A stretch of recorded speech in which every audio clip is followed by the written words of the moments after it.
Welcome back and many thanks for staying with us right here on Morning at 10 TV. It is imperative that you know that it's not only COVID-19 that has killed people this year.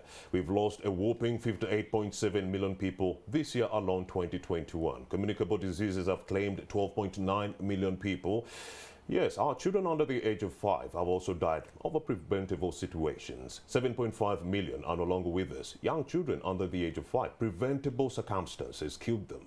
Also, cancer claimed 8 million, more than COVID-19. Cancer, 8 million people died, but COVID-19 killed only 5.4 million in that regard. We also do know that simple malaria has killed more than 300,000. The normal flu that you get, the seasonal flu, has killed over 250,000, 439,000 people in that regard. So please, we need to be exercising caution. Leaders, as they put in place measures going a long way to curtail the spread of COVID-19, largely owing to the Omicron variant, they should remember other ailments, other diseases, other circumstances that are actually claiming our people, the 7.9 billion people who are roaming this earth. Away from that conversation, we'd like to talk about how arts and culture were affected during this COVID-19 pandemic and what kind of mechanisms were put in place to ensure resilience in that regard. I have Robert Muswitwa, the spokesperson for the Uganda National Cultural Center, formerly the National Theatre, right here near Parliament. All right, very good morning. Good morning to you, Ronnie. Indeed, thank you for joining us, Robert Muswitwa. Would like to know how the COVID-19 pandemic affected the arts in 2021 and how were the arts covered within this year? Thank you so much, Ronnie, and thanks NTV for hosting me here tonight, or rather this morning. We all know that when the pandemic hit the world, the arts and culture sector was most affected. When the president came up in March 2020, yes, 2020 March, arts and culture is one of those sectors that was closed down. And amidst the partial easing of the sector, we have remained closed. Even up to today. It's been 2 years then. 2 years down the road, no action. 2 years down the road, artists, the creatives, nowhere they cannot put their practice. How have they been surviving, Robert Muswitwa? It has been a challenge. As Uganda National Cultural Center, we've worked with partners, some partners, to be able to come up with some measures to support them. Sometime back in 2020, when the pandemic hit us, we came up with kind of relief to support them. And later on, we lobbied the government to come up with a package, which was a stimulus package, to be able to support them through our different institutions. How much was it? It was around 10 billion shillings. But this was given through the institutions, the structures that we have put up, UNCC, the National Culture Forum, the union, artist union, and others. So that this kind of support, the stimulus, could go towards them to support them, not just buying food.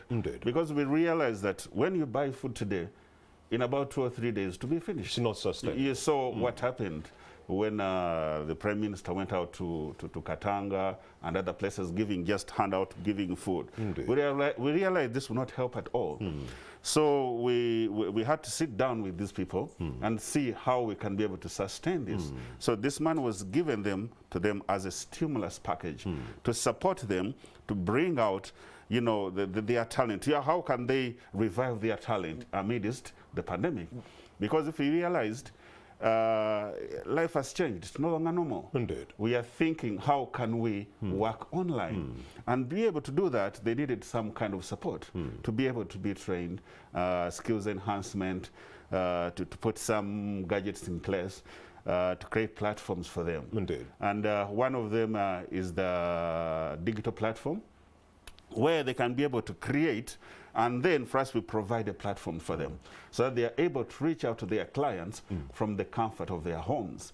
So those are some of the measures as an institution that came up with. But with live examples, please interest our viewers with information pertaining to how the pandemic affected the creatives and dampening their resolve to actually come out with creative work during the COVID-19 pandemic. We all know that with our sector, the way we work, we need to gather. You need to gather. We need to come together. That's how all the creatives in all one room. the creatives. I mean, what I'm saying is that in the creative sector, first and foremost, if you are to create, you can't create alone. You need it's an others. issue of togetherness. Yes, you're issue of near a togetherness. bonfire. You're talking about how creative you should get in the new year. Indeed, you come together, and then secondly, if we want to pass on the information to the other side, they also need to come together. Indeed. In terms of festival, in terms of showcasing what you've been planning on. They need to come together. I see. Now, if you cut that off, it means you're cutting off their livelihood. They cannot be able to meet to create. And what they create for is meant for somebody else who cannot also come together. Indeed. So that has been the biggest challenge. And the other person they are working for could actually access them on the internet, which was largely blocked. There's a blockade on Facebook. There's an internet tax of 12%, meaning the creator is incapacitated to get onto the internet to even create and put this work onto the internet. And the person you are working for is incapacitated to get onto the platform to watch what you've actually posted. Exactly. Talk to me about that. That was another challenge. Indeed. And then secondly, according to researchers, I think our internet is the most expensive. I hear you. Somewhere, somehow. Largely. And then also, if you really go down to the grassroots, Indeed. those people cannot access it. That's why I'm saying that in order to meet these people, there is need to be to converge, to come together, to share with them, because as he said earlier, you know, right from childhood, we used to gather, we used to come together in the around city the bonfire, centers, tell stories, bonfires, share stories. This, when it is cut off, it's difficult. Indeed. And despite the fact that online has come up, there's a lot to sensitize. So indeed, we shouldn't be blaming the artists for not having maximized on the power of the internet. We should only talk about the factors that made it impossible for them to get to the internet, because I've had a lot of criticism being meted out on our creatives. Yeah. How come people in the US are coming up with all these beautiful works and posting them on YouTube and all these other sites, and Uganda is not doing the same? It was because of such factors blockading their ability to do the same. That's one other thing. And I think the government had reasons why they decided to do that, which I cannot get into. Indeed. Maybe the right person could be invited to talk about why they decided to block that. But that was necessary. However, amidst that, most of some of these people did not just sit back and relax. Indeed. You've seen Netflix. Yes. You know, the Lokman Ali. jumper. Indeed. You know, and others, you've seen Prestige. Indeed. Nathan Magoba. Mr. Magoba. They didn't sit back. And that's what we've been encouraging people. And at the Uganda National Culture Center, even amidst this, we've been working with some of them. You know, recently we got support from the French Embassy. I see. To be able to support them, skills enhancement. Because if you realize one of the weaknesses in the sector was capacity. You know, to produce. You know, people have not been to that level where I can be able to produce for the world to consume. I see. So we've been having a number of workshops, a number of training to be able to support them. And then amidst that also, as an institution, we are coming up, actually we are in final stages to set up a digital platform for them. I see. So that if all you need to do is to come and bring your product, and we assess it, and then we put it on the line. I see. So that others can but be if able I have to come access physically at the Uganda National Cultural Center, from Luwero, come to Uganda National Cultural Center, present my project, it is assessed by Robert Musitwa and the conglomerate, and then they post it on the internet. That's what you're saying? Not necessarily. Or can I send it from Luwero, digitally, to UNCC? The platform that we have created, you can be able to put your product there. Nice. From wherever areas. you are. Indeed. As long as you have internet, as long as you have what it takes, you can be able to post That it is there. amazing. And then we have a team that we're putting in place to be able to look at your work, to see whether it meets the standards. If it doesn't, to be able to see how they can be able to support you. Actually, we had even around August 2020, we had to move to some parts of the country to be able to show them how do you upload your work. Because many of them didn't know how to do this. So some creatives are not technologically savvy. Some of them, I would say so. Especially semi-illiterate. Especially in the rural areas. Because with technology, after getting the basics, the rest, you get them on your own. You just have to read. So if you cannot read, For example, if you log on to YouTube, it will tell you the steps to follow to be able to put your product. Indeed. So if you're not able to read each step, then it becomes a challenge. Indeed. So we're able to go down there and see how we can be able to support them. How can they put their works online? And we are glad to report that some of them have been able to cope up. And we've been receiving some of their works. We've been receiving some of the products they've been doing. And our team is working hand in hand with the regional people to see how they can be able to be supported. Of course, through the National Culture Forum, through Uganda Musicians Association, and other entities to be able to see how we can be able to support them. Because we realize we may not have a turn-back point. It looks like we are just moving forward. This could be the new normal. Moving forward. It could be the new normal. We'll not be able to come together again the way we used to. Because it's not easy anymore. And we realize that online might be the in thing now. Indeed. Despite the fact that, for example, in theater, there is need for interaction, but it may not be possible anymore.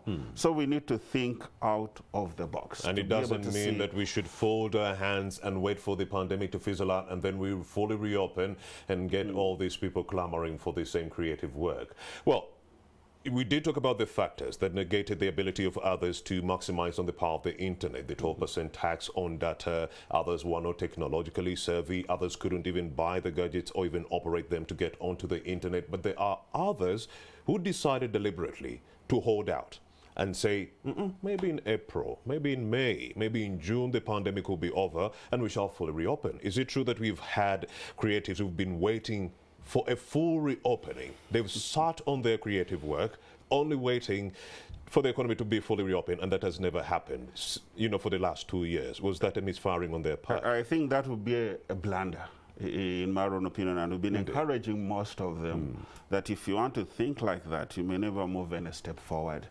You may be left out of the progress. So it seems like they're the majority. Anybody to think like that, it's the biggest blunder.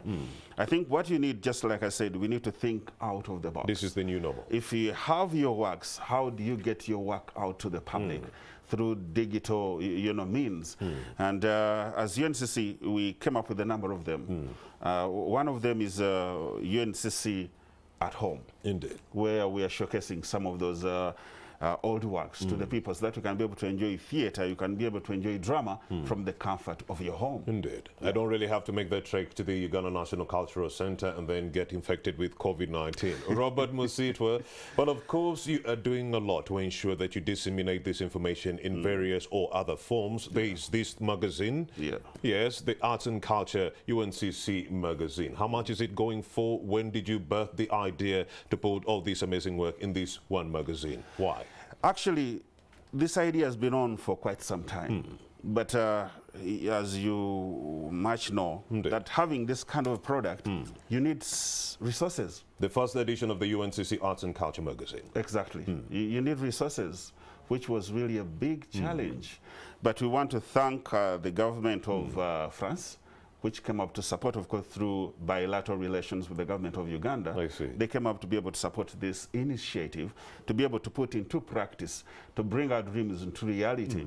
That's how this was birthed. And we believe that this will go a long way in voicing out what happens in the sector. Indeed. Because we realize that in the main media, usually we don't have much space. And even the little space that's there, sometimes we realize it's about gospel.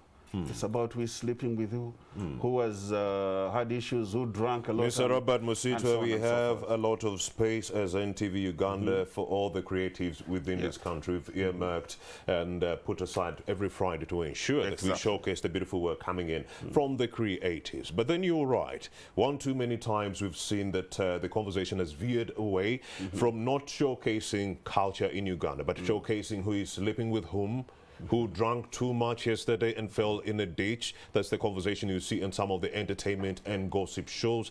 How did we get here, by the way, Robert? First of all, I want to thank the NTV Indeed. for always creating this space for us. And we are proud of you. And we didn't see any other better space to showcase this and tell the public that we have this.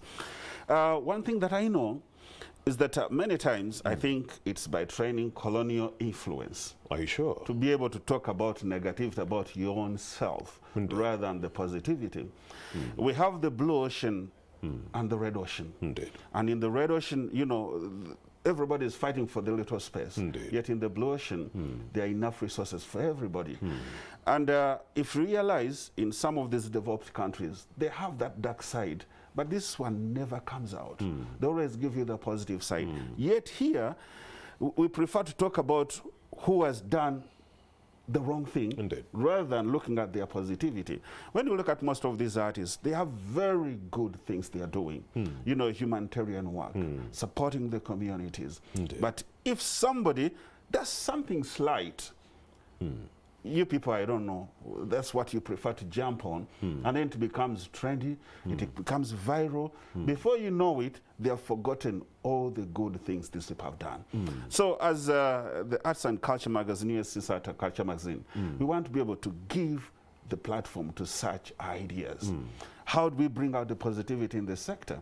And as you well know, so perception this magazine is formed. was actually geared to fix the positivity within the sector. Exactly. Breathe some hope among the creators. Exactly. I see. Go ahead. Exactly.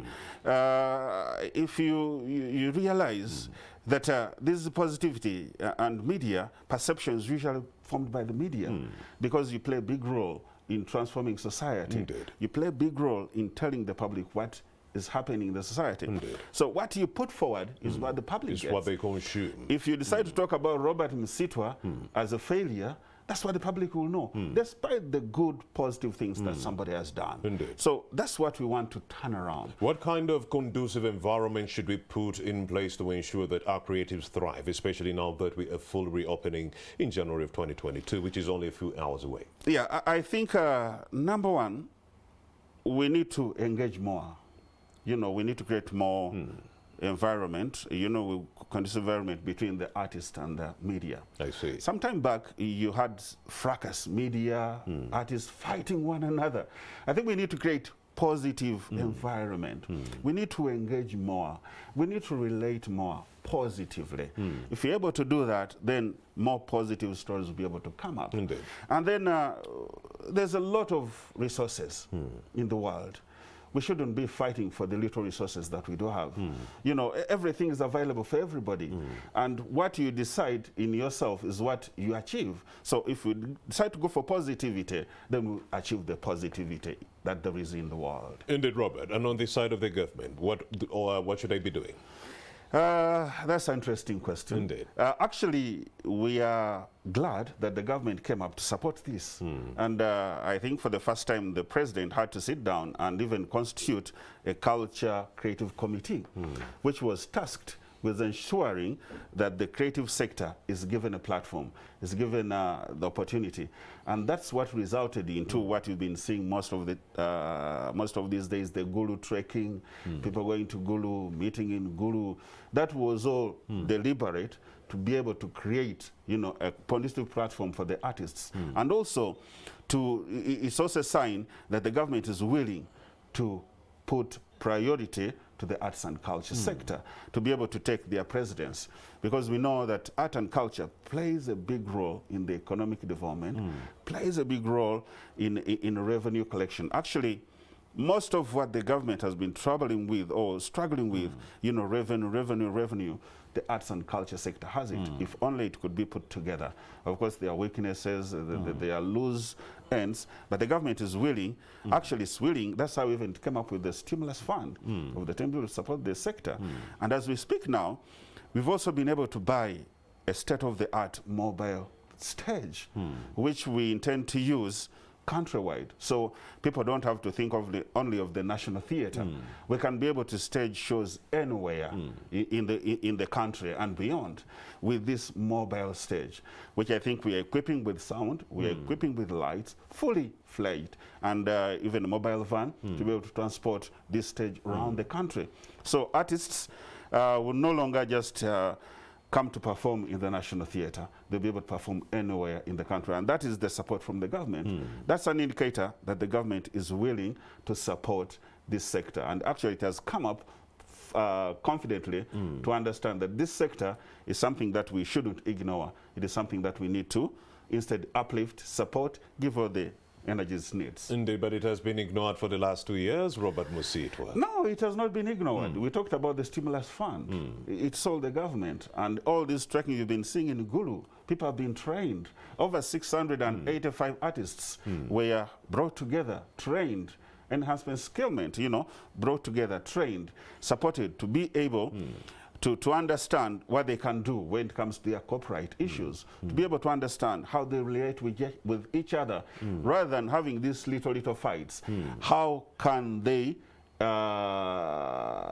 emphasize, you know, the good aspect of it? So the government has not neglected that for the past 2 years. And I want also to tell you that around August, you know, 2020, they even gave us some handouts, the food, which we gave out to these artists.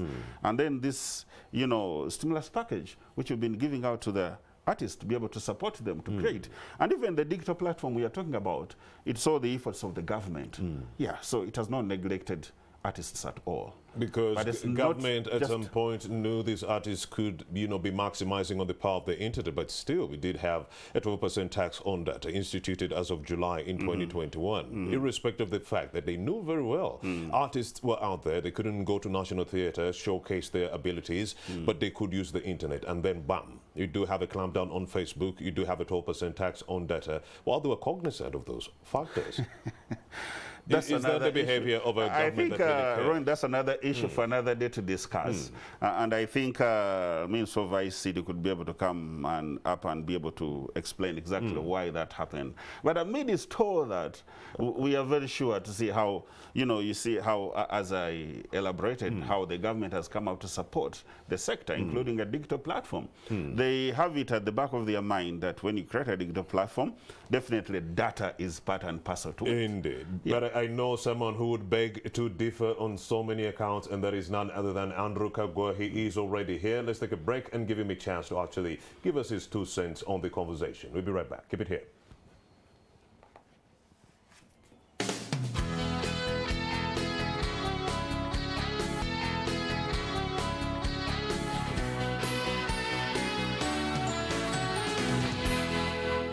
You're watching Morning at NTV.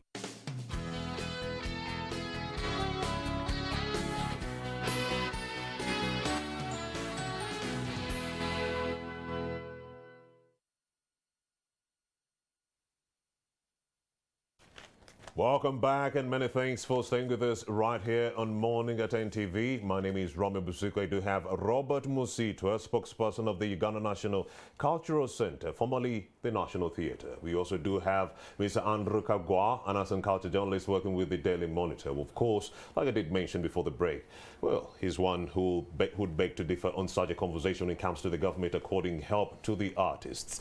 Well, Mr. Andrew Kagwa, very good morning. Thank you for joining us. Good morning. Indeed. So Robert Musitwa tells us that government has done a lot more for the artists during the last 2 years of the COVID-19 pandemic, but we've not seen anything coming in from the government publicly, like a stimulus package or any measure that is going to go a long way in helping alleviate the suffering of the artists. But we've seen them go to Gulu. It seemed like Gulu had a different government on its own. General Salim Saleh, we didn't see this come out of the central government, but Saleh as a personal initiative. What do you make of this?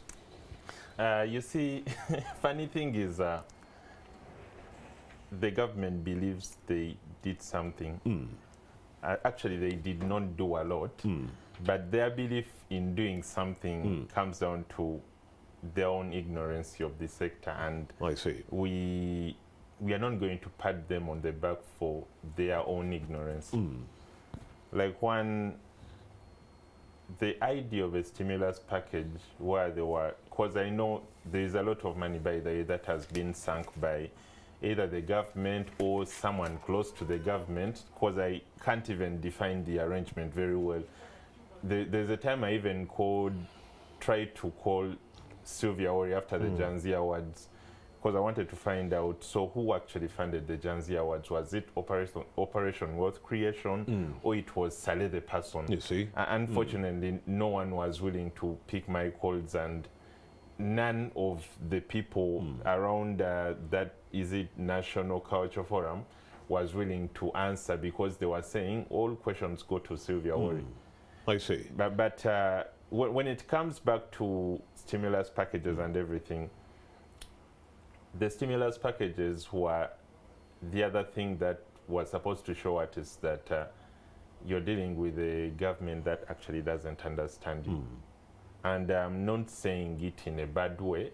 It's a fact.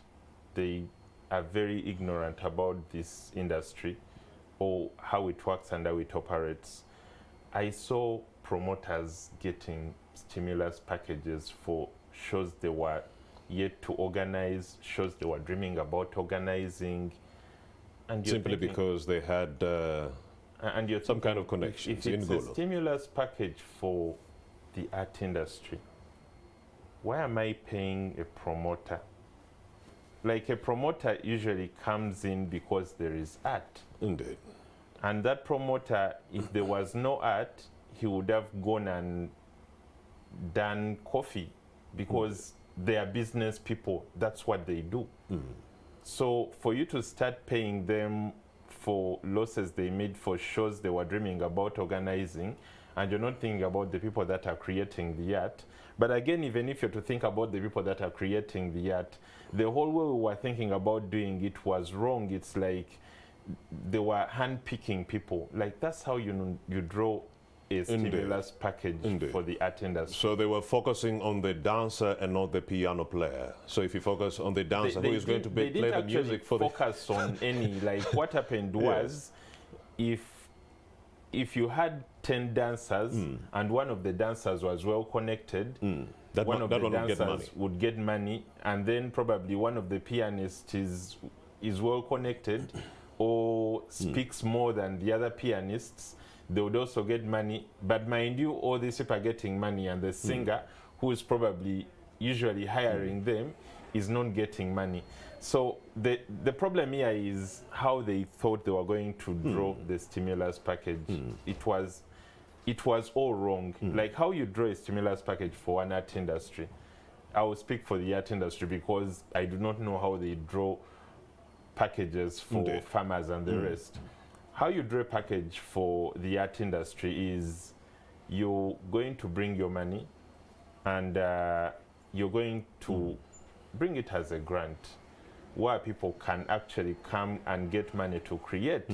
Because the reason why they are in a situation they are in is because they've not been able to create for 2 years, and they've not been able to have shows. So when you create a situation that allows them to create, these things are going to happen. One, they are going to employ people, because art is not created by a single person. When you write a play, you're supposed to hire actors. You might even have to hire a director. By the time the play goes onto stage, you've hired an entire ecosystem, some of which are not even artists, some of which could be drivers, caterers, and everything. So when you're trying to revive the art, you're not going to give people money like in Uganda they say kwe kuba konfufu. Then you're trying to spoon feed them. You're supposed to actually give people money to create art. Well, of course, we do have government officials who are watching. Now, before you even say that we are mudslinging General Salim Saleh or the government, please remember the docket that is mandated to work on the welfare of the artists is the Ministry of Gender, Labour and Social Development. So under what prerogative was General Salim Saleh acting within Gulu to actually offer these stimulus packages? That is the $64,000 question. And why haven't we seen the Ministry of Gender, Labour and Social Development coming out with streamlined policies or even packages to help these members of the creative industry? Go ahead, Mr. Andrew Kagwa. Yeah, so anyway, as I was saying, I think many of the things around the way the art industry is run are still wrong, because I don't even understand how we ended up in the Ministry of Gender and Labour. That's another docket you don't want to belong to. Like, when you see how we got that connection, you see, it's only in the past few years that you've had that ministry talk about art and culture in the way of art and culture. I hear you. For all those years, they were talking about culture in a way of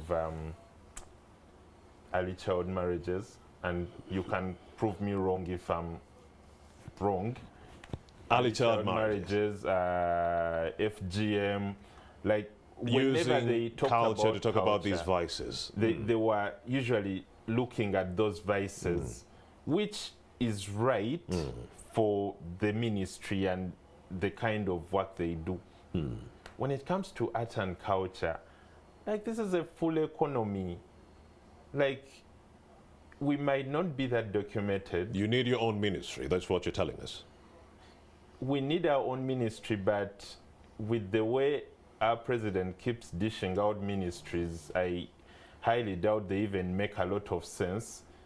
We need policies that work. All right. Like I wouldn't even care about having a ministry, but we need policies that work. What kind of policies? For instance, you have no idea how many Ugandan filmmakers are making content and literally no one is showing them, and the TVs that are supposed to show them are busy pirating Hollywood content. Like that's a discussion I was even having with the UCCED the other day, because Uganda got its first film on Netflix, The Girl in Luke the Yellow Manali. Jumper.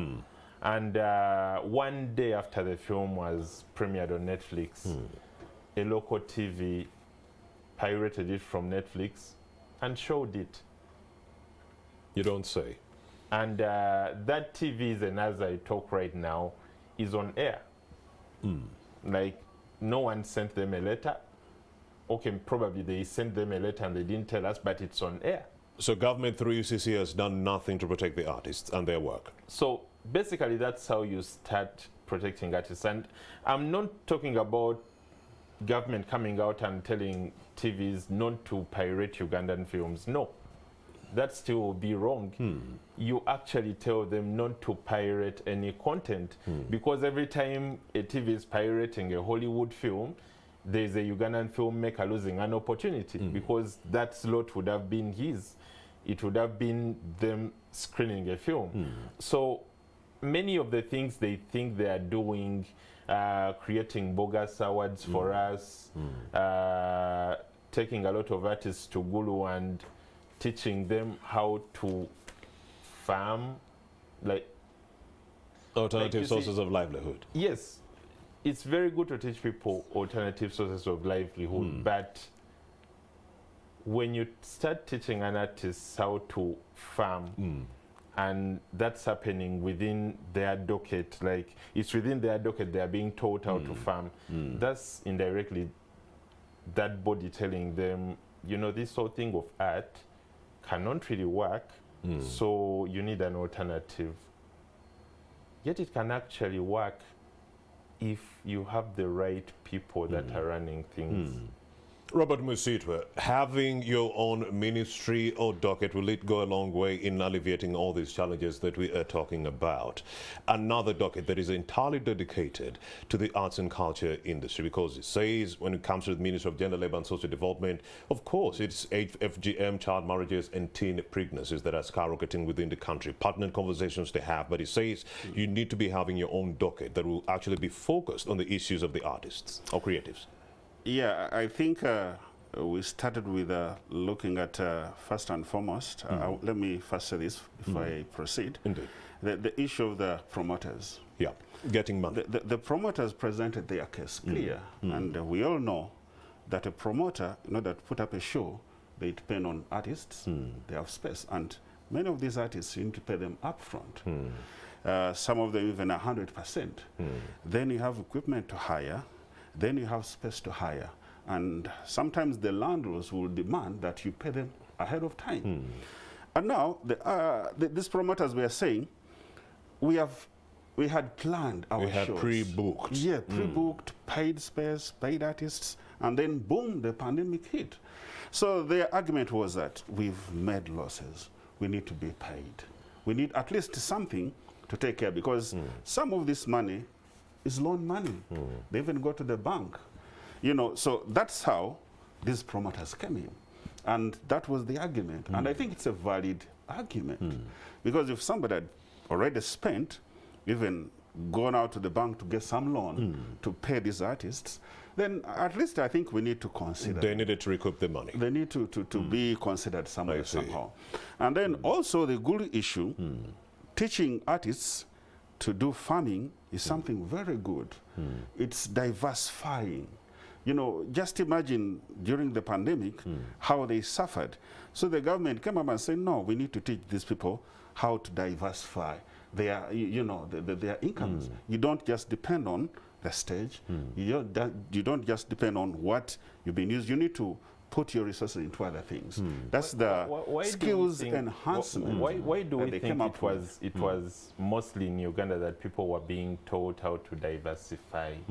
Because in other countries, what we saw, Robert Misitwa, was an effort by those governments to help these artists stay within their lane, stay within their sectors, but give them money and an opportunity to actually create more, not alternative sources where they could actually spend more time other than creating. Because if I'm going to go on the farm, it means I'm going to spend lesser time creating. Could that be another reason as to why we saw lesser creative work within this COVID-19 pandemic? Because we told them alternative sources of living. I don't think so. I think the approach was diversification to support the arts, not the other way around. Amidst being a musician, amidst being a dancer or an actor, if I have a side income, it is meant to support what I do, you know, what I have. And given the fact that the level of, you know, of income or revenue that we are earning from the sector at the moment is not that big, so it was necessary to give them alternative, you know, ways of how they can support what they do have. It didn't mean that they kill the arts they do have. No, not at all. Actually, many of them have come up to testify to this.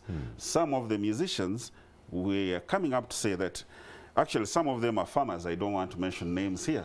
They learned how to do farming, and they are saying that it doesn't matter even if the pandemic comes again, we will still be here because we've learned how to look at alternative ways how to support what we do have, the talent that they do have.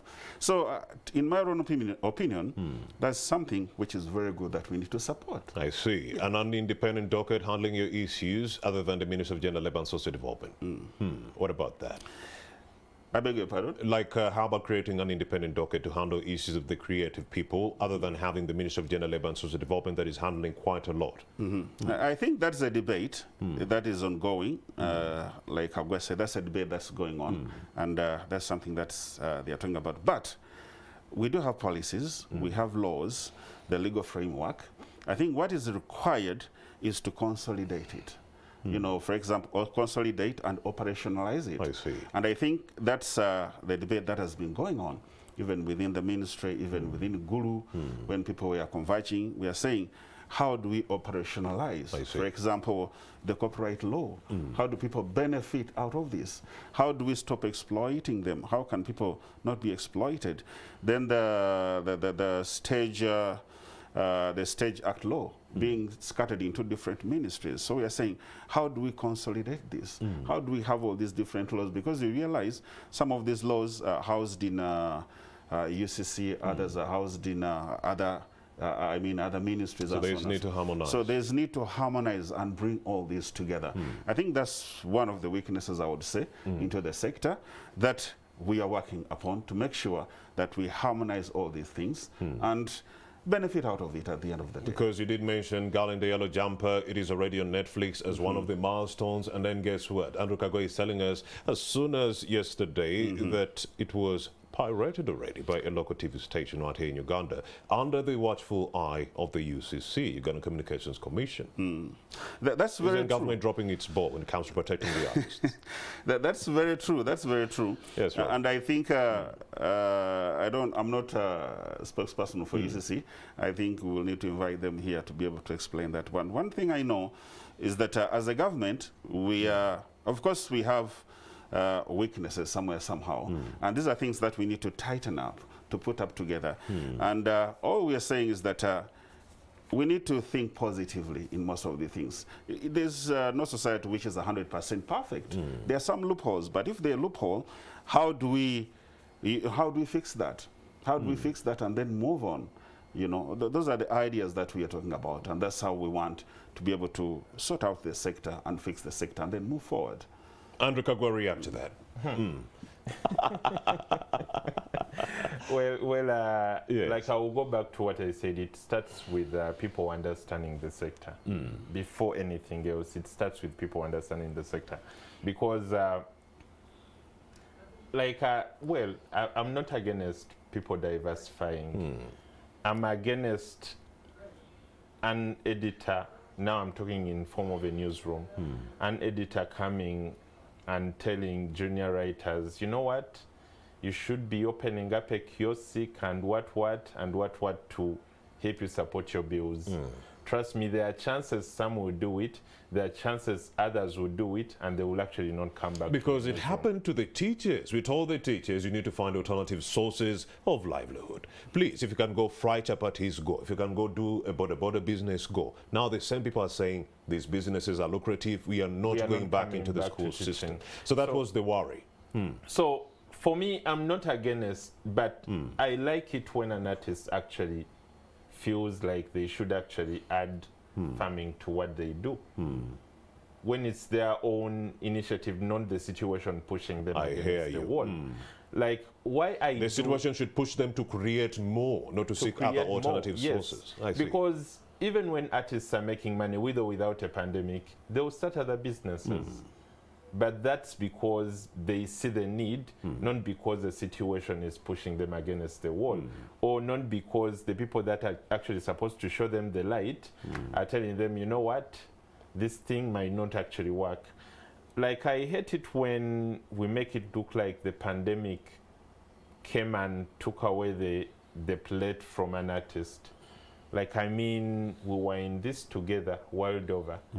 And then Sauti Sol will tell you they made about 300 million during the pandemic. They were not online. They were not having shows like us. They could not tour like our artists. So they were also home, and for them, they did not have a gulu to go to. And then someone comes and tells you they actually made 300 million. But that's because, one, the entire mindset or the way these people have been made to look at the industry is different. Personally, I feel like at times someone is intending for artists to be beggars. You think? I feel like someone is intending to give people fish instead of a net. I hear you. So we need mindset. We need the right people in positions. We need the right policies to work for us. Like, what happened to the 70% UCC has been talking about, like, for years. By Uganda, I mean, by Ugandan media houses. Indeed. Where is the local content when it comes to the government offices? Like, it's very easy to walk into one office in Uganda and much of the artwork they have is bought from China. Indeed. And there is a Ugandan artist that's trying to break through, that's trying to sell their work, and they even have no more gallery to go to, for God's sake. Indeed. Like, where is the effort from these people? So I think these are the things we actually need. Indeed. We need policies. We need more help coming in from the government. Robert Misito, you must agree, you do have a very beautiful magazine whose, beautiful, beautiful works and help did not come from the government. It came from the French government. This is what we are saying. This should have been the works of the central government, helping the Uganda National Cultural Center disseminate information about culture in the form of a magazine. But money should have come from the government. Isn't this the funding that we are talking about, where we want government to come through strongly? I think if government of Uganda didn't have a relationship with the government of France, we wouldn't be having this. So I see. These are bilateral relations. So it's the same thing. Government to government supporting one another. Indeed. And we also need to understand the fact that the pandemic hit. That's the fact. And as the arts and culture, we are the most affected. Indeed. And by the nature of the way we do things, we needed time.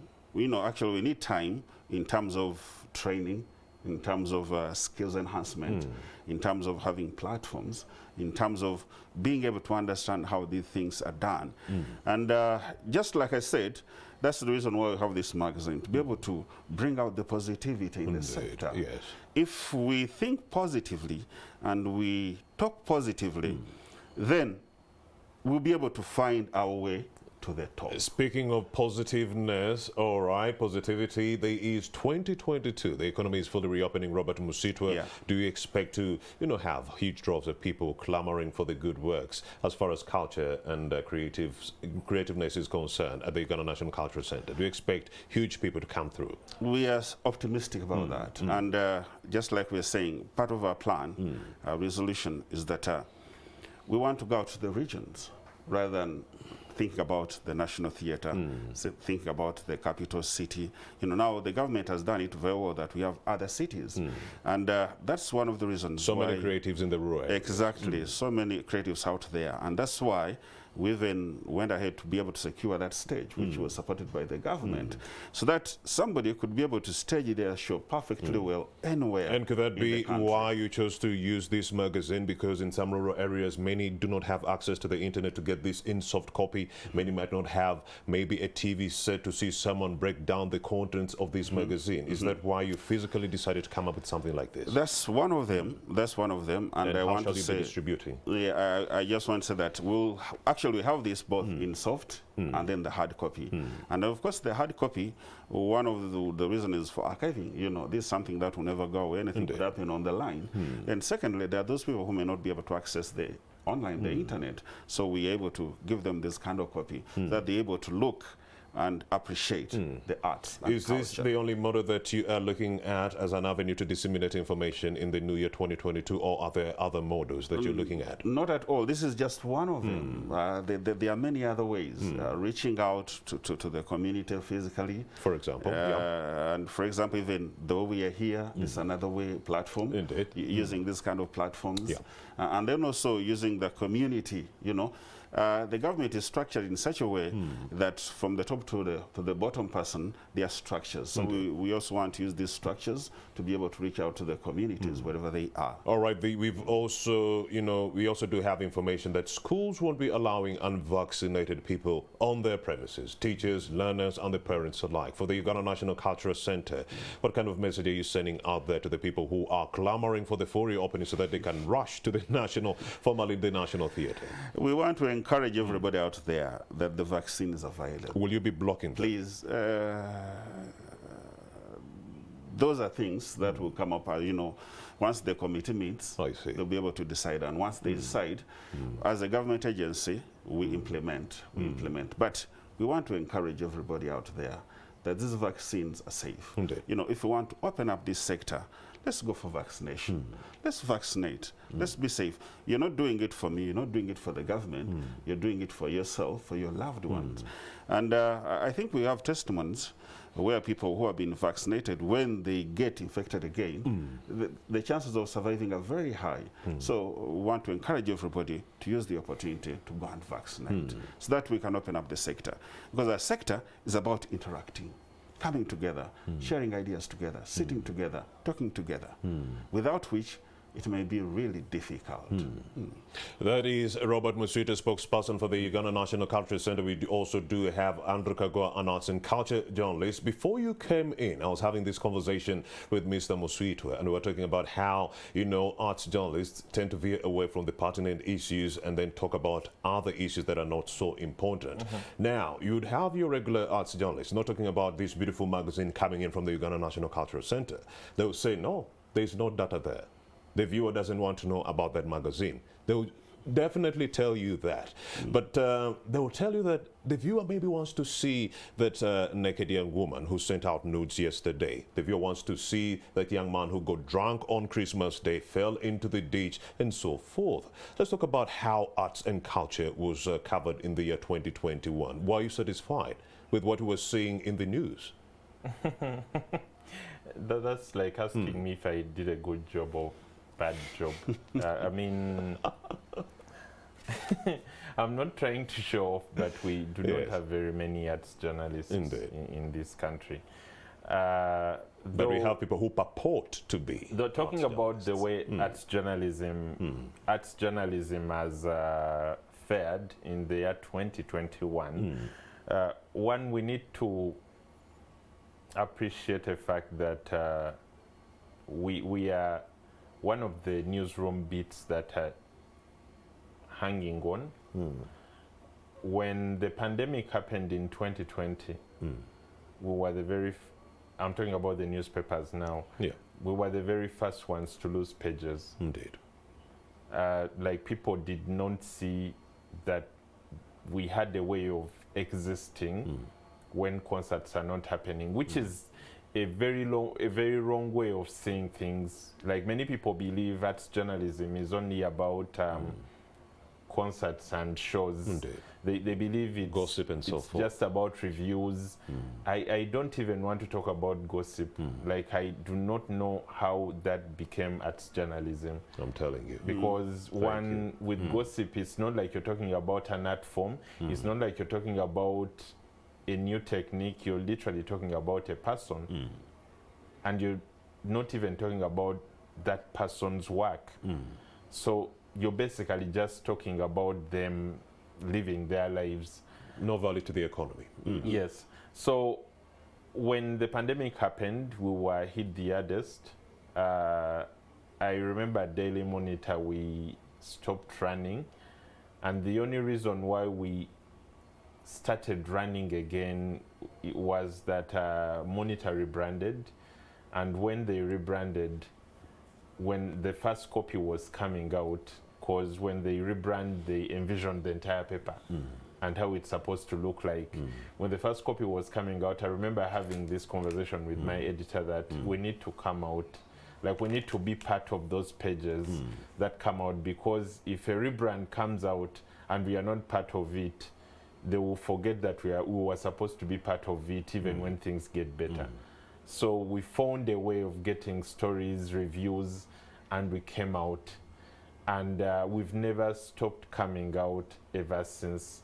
But I know other newspapers where arts magazines are not coming out, or art pullouts are not coming out anymore because they kind of went with the flow. So I cannot say there was a lot of coverage.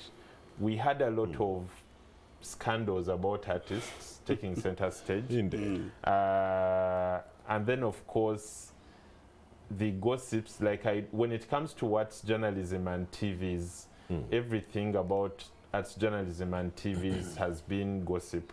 Just once in a while, you'll see a story by Frank Walusimbi, and then you see other TVs doing a poorly done story on art. Like they are mostly poorly done because just. But anyway, we somehow fared like that. The writers tried to do their job. Most of the times when it comes to arts journalism, newspapers do the best job. The only problem is that Ugandans do not read as much, which I think would be a good thing if going into 2022, we see more art on TV. If the people that have the powers to do this can actually make it happen, we need more art on TV. All right. The outlook for 2022. Are you optimistic 2022 is going to be a better year for our artists? It's not going to be a better year for the artists. Why? One, Ugandan artists, most of the Ugandan artists, because I would say most, because when I say Ugandan artists, that would be generalizing. Most of the Ugandan artists lack a vision. Most of them are waiting for the government to reopen, but they have nothing to offer when we reopen. Indeed. No visualization. Yeah, and it's literally the same thing with the National Theatre. Sorry, Musitwa. Like we are looking towards reopening. You guys have a new stage you installed, but what on earth is going to happen on that stage? Like, what if okay, let's say we wake up tomorrow and we've reopened. Like, what are the chances that someone is going to actually walk into the National Theatre and they actually have a show that's ready for the people? Indeed. Thank you for that submission. And even if they have a show, how have they marketed it? Do people know about that show happening? Indeed. So we have all these things going on. We are willing. We are like, yeah, let's reopen, but are artists ready for reopening? If they wake up and they tell Palazzo, okay, essentially, the stage is ready for the artists, but are the artists ready to take on the stage? Robert Musitwe, the outlook for 2022 in 40 seconds. We are wrapping up. Yeah, I think I would want to say that as artists, I think 2020, I'm positive. What should they have on the back of their minds as we get into the new year? As we get into the new year, you need to look at things, differently. Get out of the box. Indeed. We are hopeful that the sector will be opened up. Indeed. And that's the reason most of them, Andrew say they don't know what to do. That's the reason we have been training them for these past 2-3 months. We've been working with them, enhance, skills enhancement programs to be able to enable them to produce, prepare for the opening. Robert Musitwe, spokesperson, UNCC, and also Andrew Kagwe, an arts and culture journalist with the Daily Monitor. Go and buy yourself one at only 2,000 Uganda shillings. Thank you very much, the Daily Monitor. Thank you very much, Andrew Kagwe and Robert Musitwe. But when it comes to the magazine, it is totally free of charge. The Arts and Culture magazine, go and get yourself one at the Uganda National Cultural Center. They are distributing them for free, and they'll be coming to your jurisdiction to get you one more thing you're saying? Yeah, today Scoop magazine ran the Scoop Awards, the official Scoop Awards. I believe they are usually the most authentic awards in Uganda. Producer of the Year, Nesim. Female Artist of the Year, Azawi. Inspirational Song, Mbera. Artist of the Year, Palazzo. Album of the Year, African Music, Azawi. Song of the Year, Weekend, Eddie Kenzo. That's it. Go and get yourself a copy of the Daily Monitor. Rush to the Scoop section and you'll be able to get all this information. Of course, that's it for this conversation and Morning at NTV. My name is Romy Busik. Of course, we are here again on Monday. Have yourselves a blessed weekend. Happy New Year. Nurture the moment with Minute Maid Delight, now available in apple flavor in the 400ml ready-to-drink pack. Get better school grades with ULesson. Download now from the Google Play Store and Apple App Store. Also available on web.